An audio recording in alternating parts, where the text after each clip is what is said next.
ಭರತನಾಟ್ಯದಲ್ಲಿ ನಿರಂತರ 216 ಗಂಟೆಗಳ ಪ್ರದರ್ಶನ ಮಾಡುವುದರ ಮೂಲಕ Deeksha V golden books of records ಪಟ್ಟಿಗೆ ಸೇರ್ಪಡೆಯಾಗಿದ್ದಾರೆ.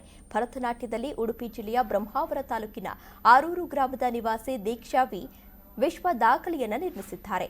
ವಿಠಲ ಪೂಜಾರಿ ಹಾಗೂ ಶುಭಾ ಇವರ ಪುತ್ರಿಯಾದ ದೀಕ್ಷಾ ವಿ ತಮ್ಮ ಪ್ರಾಥಮಿಕ ಶಿಕ್ಷಣವನ್ನು ಬ್ರಹ್ಮಾವರದ ಲಿಟಲ್ ರಾಕ್ ಇಂಡಿಯನ್ ಸ್ಕೂಲ್ನಲ್ಲಿ, ಪದವಿ ಪೂರ್ವ ಶಿಕ್ಷಣವನ್ನು ಅಮೃತ ಭಾರತಿ ಪಿಯು ಕಾಲೇಜಿನಲ್ಲಿ, ಪದವಿ ಶಿಕ್ಷಣವನ್ನು ಡಾಕ್ಟರ್ ಜಿ ಶಂಕರ್ ಕಾಲೇಜಿನಲ್ಲಿ ಪೂರ್ಣಗೊಳಿಸಿರುವ ದೀಕ್ಷಾ ಸದ್ಯ ಬಿಎಡ್ ವ್ಯಾಸಂಗವನ್ನು ಮಾಡುತ್ತಿದ್ದಾರೆ. Golden book of world record ಸಂಸ್ಥೆ ಏಷ್ಯಾ ಮುಖ್ಯಸ್ಥರಾದ ಡಾಕ್ಟರ್ ಮನೀಶ್ ವಿಷ್ಣೋಯಿ ಸಮ್ಮುಖದಲ್ಲಿ ನಡೆದ ಪ್ರದರ್ಶನದಲ್ಲಿ ನಿರಂತರವಾಗಿ 216 ಗಂಟೆಗಳ ಭರತನಾಟ್ಯ ಪ್ರದರ್ಶಿಸುವ ಮೂಲಕ ಕೆಲ ದಿನಗಳ ಹಿಂದೆಯಷ್ಟೇ ದಾಖಲಾಗಿದ್ದ ರೆಮೋನಾ ಪಿರೇರಾ ಅವರ 170 ಗಂಟೆಗಳ ದಾಖಲೆಯನ್ನು ಮುರಿದು ವಿಶ್ವ ದಾಖಲೆಯನ್ನು ನಿರ್ಮಿಸಿದ್ದಾರೆ.